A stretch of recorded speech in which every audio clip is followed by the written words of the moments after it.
News पर।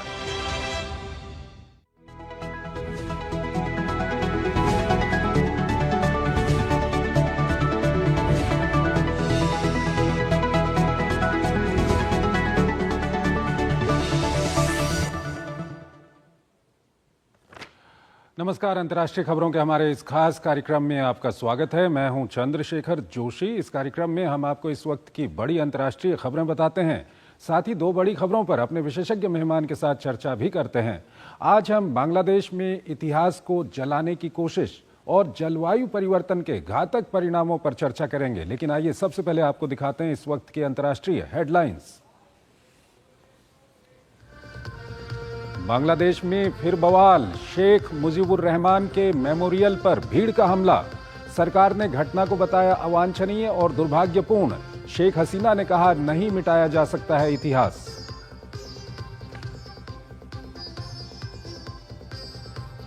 रूस ने कहा, यूक्रेन के साथ शांति समझौते पर अमेरिका स्पष्ट करे अपनी योजना। व्यापक समाधान नीति बनाने पर जोर। रूसी राजनयिकों पर ईयू के प्रतिबंध पर जवाबी कार्रवाई की धमकी।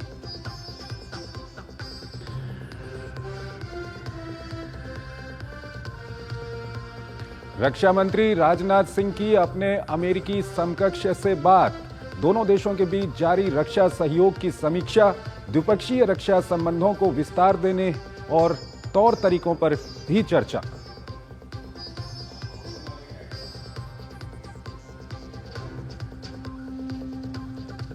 पनामा ने खारिज किया अमेरिका का दावा। कहा, नहर पर युद्धपोतों के गुजरने को लेकर नहीं हुआ कोई नया समझौता।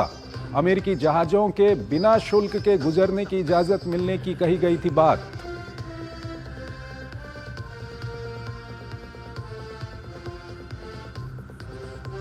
जलवायु परिवर्तन पर वैज्ञानिकों की बड़ी चेतावनी। ग्लोबल वार्मिंग को 2 डिग्री सेल्सियस पर रोकने का लक्ष्य हासिल करना लगभग असंभव। रिकॉर्ड गर्म रहा जनवरी।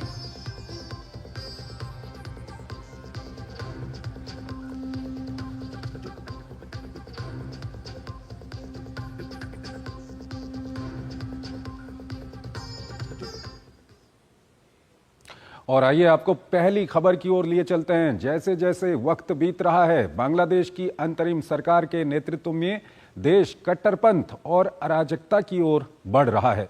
इसका एक उदाहरण तब मिला जब अपदस्थ प्रधानमंत्री शेख हसीना अपने समर्थकों को संबोधित करने वाली थीं।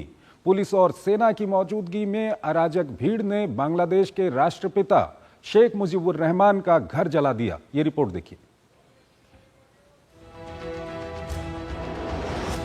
पिछले 6 महीनों से नफरत की आग में धधकता बांग्लादेश अपनी अस्मिता, विरासत और राष्ट्रीय गौरव की पहचान को भी जमींदोज करने पर आमादा है।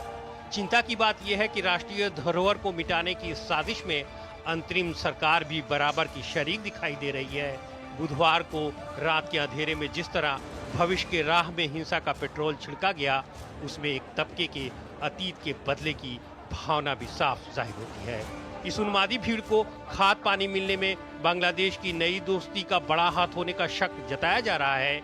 एक मुल्क के खिलाफ नफरत के जहर ने इन दंगाइयों के हाथों से पत्थर छीनकर बुलडोजर की स्टीयरिंग थमा दी, और जब ये विनाशकारी दानव निकला तो सिर्फ अपने संस्थापक शेख मुजीबुर रहमान के घर ही नहीं, बल्कि अपनी आजादी की जड़ को भी कुचल डाला। बंगबंधु के ढाका स्थित धन मंडी 32 आवास का नामो निशान ही मिटा डाला। परेशान करने वाली बात यह है कि कट्टरपंथियों का ये तांडव सुरक्षा बलों की मौजूदगी में होता रहा। दरअसल पूर्व प्रधानमंत्री शेख हसीना अपने निर्वासन के 6 महीने पूरे होने पर अपने समर्थकों को ऑनलाइन संबोधित करने वाली थीं।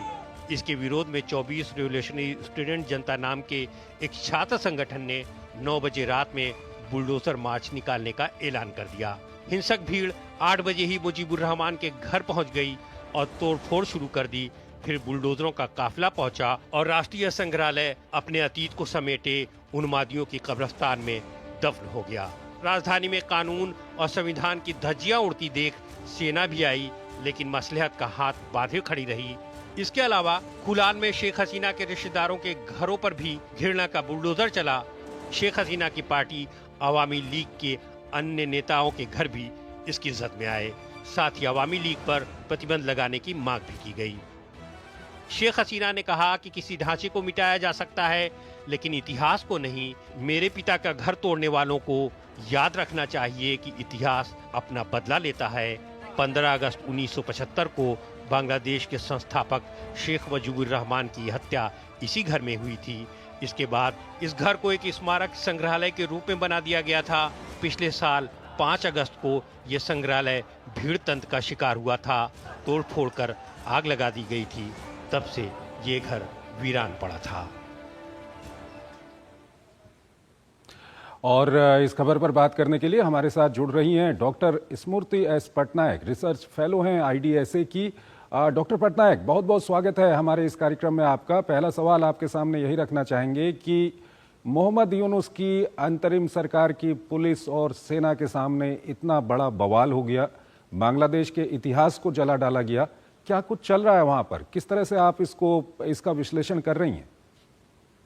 मैं ये बोलूंगी कि ये जो घटना घटी कल रात को, इसको जैसे हसीना भी बोली, मैं भी ये मानती हूँ कि इसको मिटाने से हिस्ट्री मिट नहीं जाएगा, क्योंकि शेख मुजीबुर रहमान का जो कंट्रीब्यूशन है बांग्लादेश के लिबरेशन वॉर में, उसको मतलब वो सबको पता है। तो एक बिल्डिंग तोड़ने से उनका जो मेमोरी है, उनका जो लोगों के बीच में एक इमेज है, वो मिटेगा नहीं। जबकि अंतरिम सरकार अपने जैसे बताया कि पुलिस और सेना बाहिनी वो सारे कोई थे, आर्मी भी थे, लेकिन कोई कार्रवाई नहीं किया गया। एक ये रीजन हो सकता है कि एक बड़ा सा मोब गैदर कर गया था तब तक। लेकिन ये भी बोलूंगी कि अगर वो कोशिश करते इसको रोक सकते थे, क्योंकि पहले तो 5 अगस्त को पिछले साल वो एकदम जला दिए थे। अंतरिम सरकार से जो स्टेटमेंट आई है, उस स्टेटमेंट में आई है कि जबकि वो बोले हैं कि इस बात की दुख है कि इस टाइप का चीज हुआ, लेकिन वो हसीना को दोष दे रहे हैं। बोल रहे हैं कि उनका जो डिसीजन था कि वो एड्रेस करेंगे अपना पार्टी को, उसी डिसीजन जिसमें वो हसीना ने जो लोग मरे थे उनका जुलाई अगस्त में, तो उनका अवमानना किया गया है। इसीलिए ये वाला रिएक्शन है। मतलब ये जो हुआ उसको अंतरिम सरकार जो है जस्टिफाई कर रहे हैं। नहीं, अंतरिम सरकार उसको जस्टिफाई कर रही है, लेकिन अंतरिम सरकार के हम अगर काम देखें लगातार जिस तरह से वहां पर संविधान को बदलने की कोशिश हो रही है, शेख मुजीबुर रहमान ने जो एक फाउंडेशन रखी थी बांग्लादेश की, उसके विभिन्न जो आयाम हैं उनको बदलने की कोशिश हो रही है, तो अंतरिम सरकार कैसे इसको जस्टिफाई कर सकती है? जो काम कल हुआ है वैसा ही काम अंतरिम सरकार लगातार कर रही है पिछले कुछ महीनों से। जी जी, उनका पिछले अगर 6 महीना हम देखेंगे, क्योंकि कल 5 फरवरी था, एग्जैक्टली 6 महीना हुआ हसीना का रिमूवल के बाद। लेकिन हम अगर उनका देखेंगे कि क्या क्या स्टेप लिए हैं, कॉन्स्टिट्यूशन रिफॉर्म कमीशन अपना रिपोर्ट दे दी है, उसमें अभी बहस चल रही है। पहले रिफॉर्म करेंगे, कितना रिफॉर्म करेंगे, police reform, judiciary reform, constitutional reform, बहुत सारा रिफॉर्म कमीशन है। उसमें से कुछ कुछ रिफॉर्म कमीशन का रिपोर्ट आ गया, कुछ कुछ आएगा। लेकिन पिछले 6 महीना में अगर कोई आवाज उठाता है, जो इंटरिम सरकार है वहां पे, उसको सब समय लेबल किया जाता है कि फांसीवाद है, ये आवामी लीग के लोग हैं जो ये सारा कर रहे हैं। तो इस टाइप का मतलब 6 महीना से बहुत कोशिश किया जा रहा है कि आवामी लीग जैसे इलेक्शन में ना आ पाए। जैसे फॉर एग्जांपल एक भी स्टेटमेंट ऐसा है कि अगर उनको आना है तो एपोलॉजी मांगना है पूरा देश के सामने, जो जुलाई अगस्त में हुआ।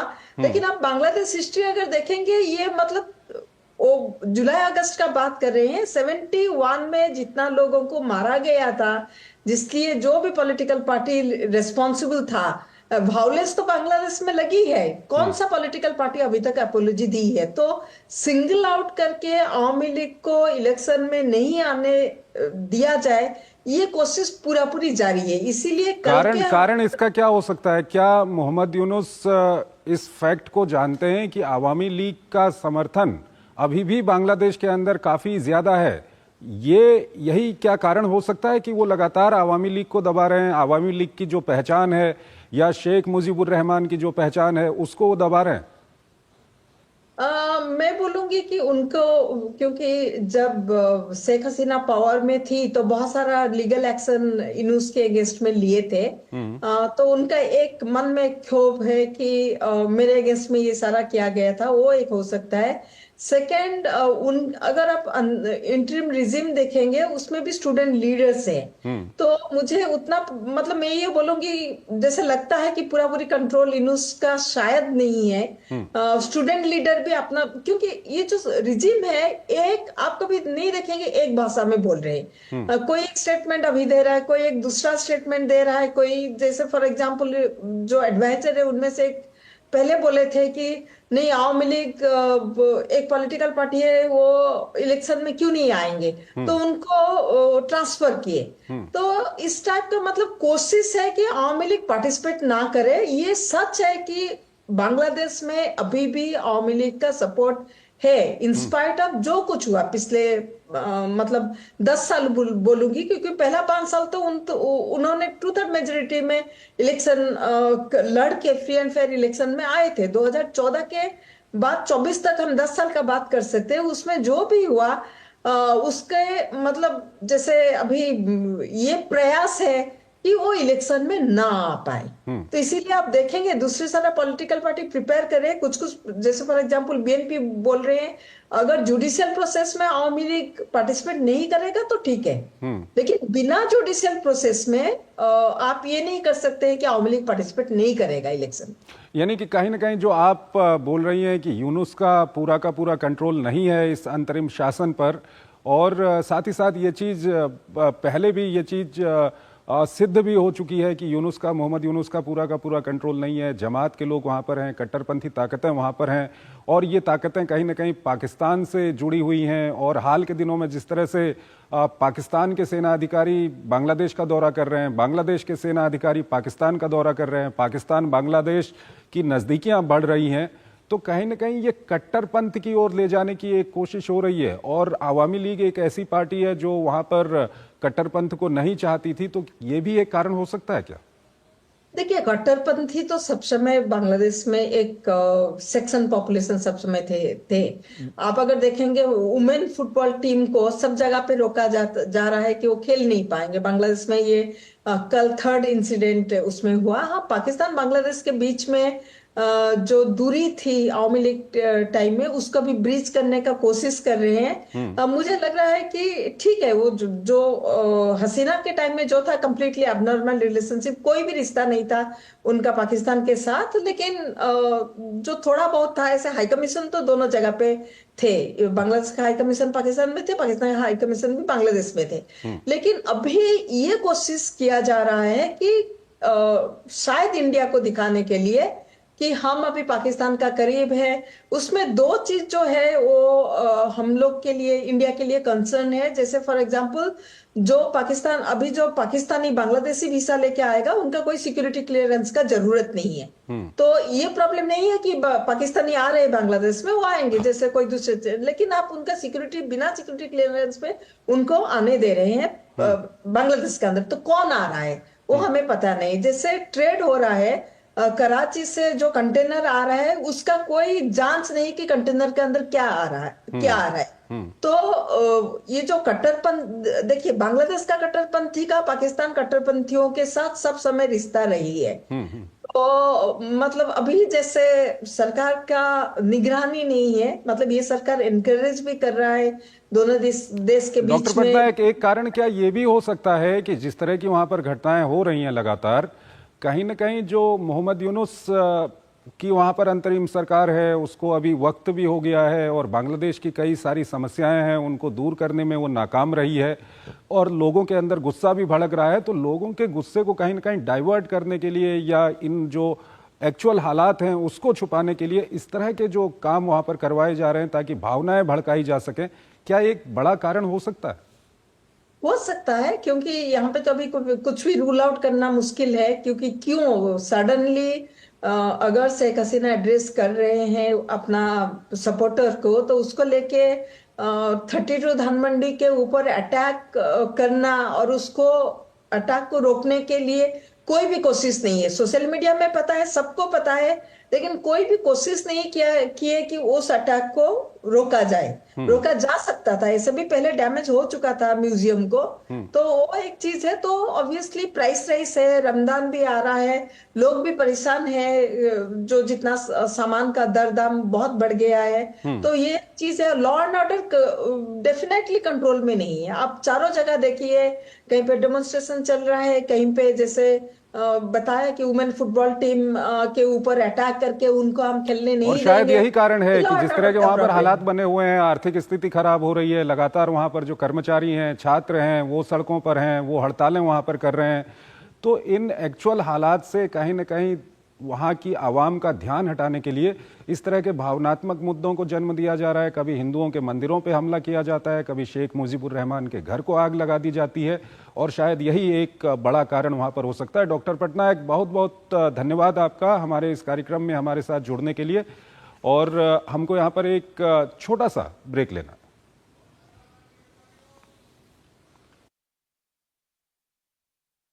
खाने में कोई स्वाद नहीं है। अरे किफायती लाल सस्ते वाले दाल मसाले स्वाद हुआ बेकार। इधर कीमती लाल को देखो खाना बना कमाल। MDH की हल्दी मिर्ची धनिया करे कमाल। ये रंग दे, ये खुशबू दे, ये तीखा, ये कम पड़े। क्या निराला MDH मसाला।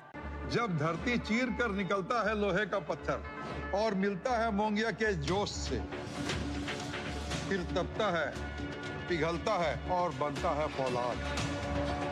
अब होता है सरिया सारी खूबियों के साथ। मोंगिया स्टील, मजबूत देश का मजबूत सरिया। मुथूट फाइनेंस पेश करते हैं गोल्ड लोन मेला।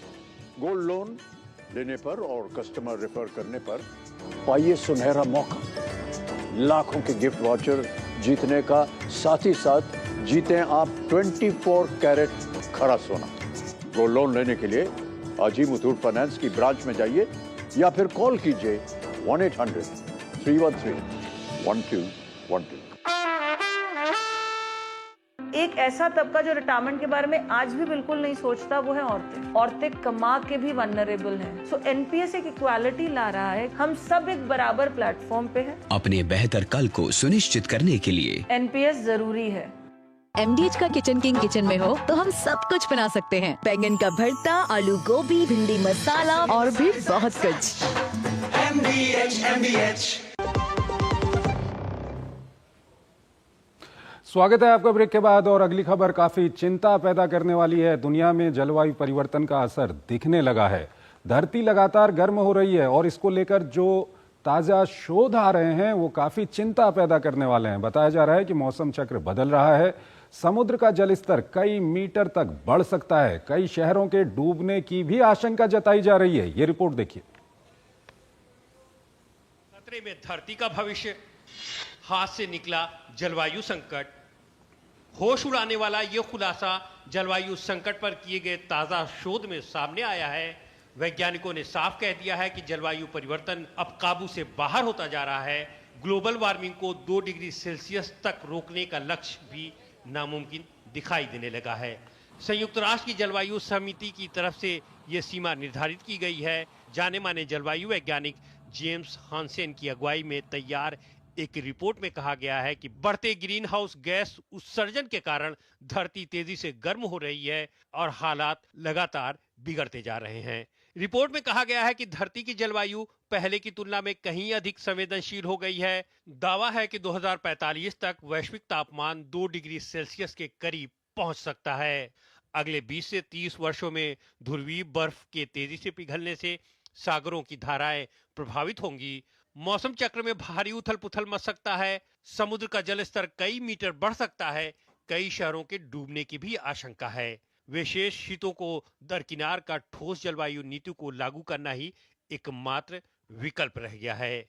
उधर यूरोपीय जलवायु एजेंसी की रिपोर्ट में कहा गया है कि पिछले महीने ला नीना के प्रभाव के बावजूद जनवरी के महीने में रिकॉर्ड सबसे अधिक गर्मी का अनुभव किया गया। जनवरी के महीने में सबसे अधिक तापमान की घटना ऐसे समय में हुई है जब पृथ्वी पर 2024 को सबसे गर्म वर्ष के रूप में अनुभव किया जा रहा है और ये पहला वर्ष होगा जब वैश्विक औसतन तापमान पूर्व औद्योगिक स्तर से 1.5 डिग्री सेल्सियस से भी अधिक दर्ज किया गया। जनवरी 2025 में औसत तापमान 13.23 डिग्री सेल्सियस दर्ज किया गया, जो पिछले साल सबसे गर्म जनवरी से 0.09 डिग्री अधिक और 1991 और 2020 के औसत से 0.79 डिग्री अधिक है। जनवरी में पृथ्वी का तापमान पूर्व औद्योगिक स्तर से 1.75 डिग्री सेल्सियस अधिक था। पिछले 19 महीनों में 18 महीने वैश्विक तापमान 1.5 डिग्री के निशान से ऊपर रहा। ला नीना एक जलवायु संबंधी घटना है जिसमें मध्य प्रशांत महासागर का सतही जल सामान्य से अधिक ठंडा हो जाता है, जिससे विश्व भर का मौसम प्रभावित होता है। विश्व मौसम विज्ञान संगठन ने 2024 को अब तक का सबसे गर्म वर्ष घोषित किया है। और इस खबर पर बात करने के लिए हमारे साथ जुड़ रही हैं सुरुचि भदवाल, डायरेक्टर हैं क्लाइमेट चेंज की टेरी की। और सुरुचि जी, बहुत बहुत स्वागत है आपका हमारे इस कार्यक्रम में। सबसे पहला सवाल जो मैं आपके सामने रखना चाहूँगा कि ये जो रिपोर्ट्स आ रही हैं ये काफ़ी चिंता पैदा करने वाली हैं। क्या कुछ असर हो सकता है इसका दुनिया पर, मानवता पर? तो जलवायु परिवर्तन पे अगर आप समझना चाहें, रिसर्च काफ़ी सालों से चल रहा है और इसके बारे में काफ़ी सालों से जो हैं साइंटिस्ट बता भी रहे थे कि जो कंसंट्रेशंस हैं ग्रीन हाउस गैसेस की वो इतनी तेज़ी से बढ़ती जा रही हैं कि उसकी वजह से जो आउटगोइंग सोलर रेडिएशन है आपका, वो ट्रैप हो रहा है, जिसकी वजह से पृथ्वी पे गर्मी बढ़ती जा रही है। और अगर ये कंसंट्रेशंस को हम नहीं रोकें बढ़ने से, टेम्परेचर्स इतने हाई हो जाएंगे समय के साथ कि पृथ्वी पर डिफरेंट स्पीशीज का रहना बहुत मुश्किल हो जाएगा, इंक्लूडिंग ह्यूमंस के लिए भी जो डिफिकल्टीज जो क्रिएट हो जाएंगी।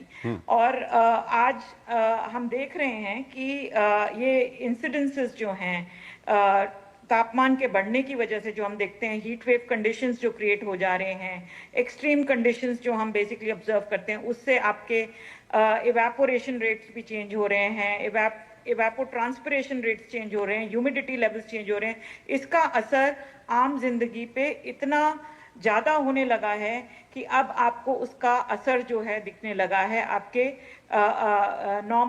नॉर्मल जैसे जनजीवन में। क्या कुछ ये असर है, क्या कुछ दिख रहा है, ये हम दरअसल दर्शकों को बताना चाहते हैं। उसके बाद अगले सवाल पर आएंगे।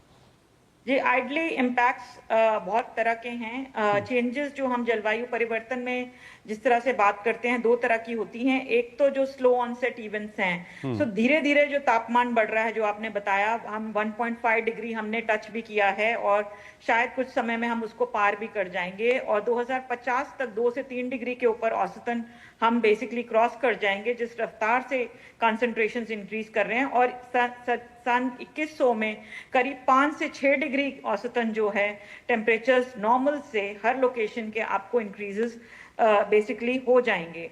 और ये जो हम 5 से 6 डिग्री और 2 से 3 डिग्री की बात कर रहे हैं, इसका इम्पैक्ट काफी हैवी हो सकता है। सो स्लो ऑनसेट इवेंट्स में बेसिकली कि वो ग्रेजुअल इंक्रीजेस इन टेम्परेचर्स अपने आप में बहुत बड़े इम्पैक्ट्स लेके आते हैं। फॉर एग्जाम्पल, वो प्रेशर डिफरेंसेस चेंज कर देते हैं, वो उसकी वजह से जो है आपके रेनफॉल पैटर्न्स चेंज हो जाते हैं, उनके डिस्ट्रीब्यूशन चेंज हो जाता है, मॉनसून्स पे इम्पैक्ट पड़ जाएगा, उससे कृषि पे प्रभाव पड़ जाएगा, आपका प्रोडक्शन पे प्रभाव पड़ जाएगा, खाने की प्रोडक्टिविटी जो है, फूड प्रोडक्टिविटी पे जो है उस पे इम्पैक्ट कर जाएगा। तो ओवरऑल फूड ठीक है सुरुचि जी, अंतिम सवाल आपसे करना चाहेंगे कि इसका सॉल्यूशन क्या है? क्या इसका सॉल्यूशन है और जो सरकारें अभी कर रही हैं, क्या वो ठीक कर रही हैं या उनको और ज्यादा करना चाहिए? क्या कुछ इसका सॉल्यूशन है?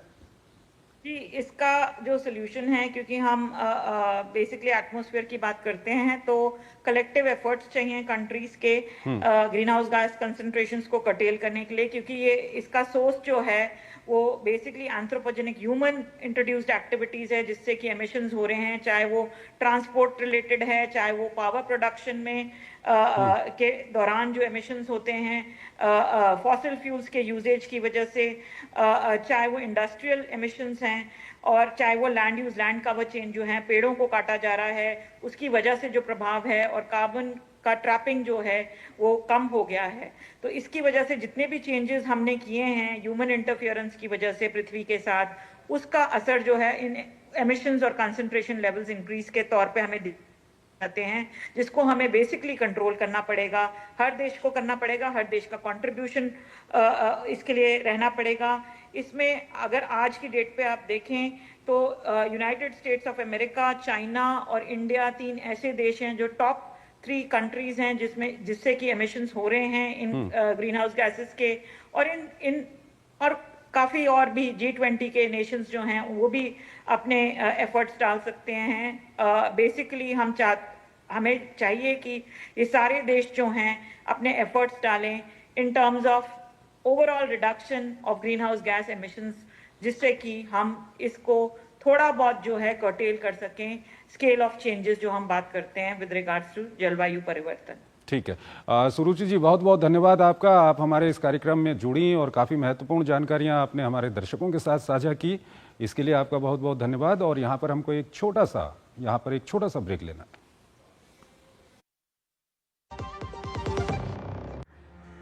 इन्वेस्टमेंट की रेगुलर इंफॉर्मेशन मिलती है क्या? बिल्कुल। पूछ। विड्रॉ करने के बाद पैसे कितने टाइम में मिलते हैं? सुन सवाल चंद, म्यूचुअल फंड सही है .com पर लॉग इन कर, वहां तेरे सारे सवालों के जवाब मिल जाएंगे, समझा? कौन सी वेबसाइट? म्यूचुअल फंड सही है .com। सही है। म्यूचुअल फंड निवेश बाजार जोखिमों के अधीन है। योजना से जुड़े सभी दस्तावेजों को ध्यान से पढ़ें।